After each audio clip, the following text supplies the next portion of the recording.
Hello guys, I hope you're all doing great. In this tutorial, I will show you how to convert audio file with any format into MP3 format.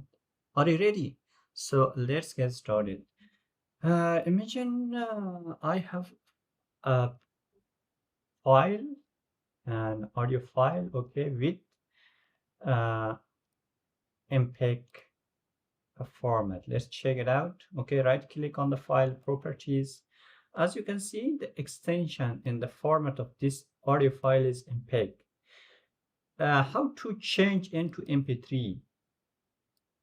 So it's very easy. Just follow the instruction. Okay.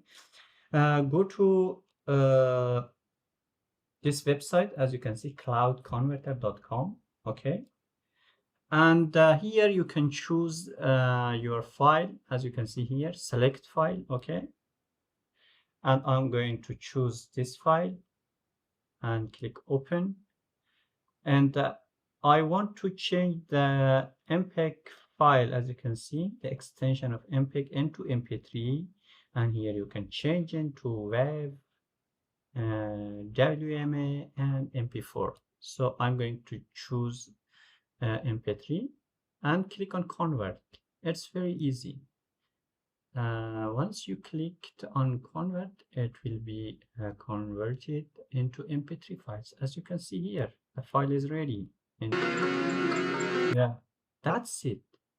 Let's check the output. Okay, let's download it, and I'm going to go to download folder. As you can see, this is the output. Right click on that and click on properties. As you can see, the extension of this file is now MP3, not MPEG. That's it, guys. I hope you will like it. If you have any question, just drop them in the comment section. See you in the next video.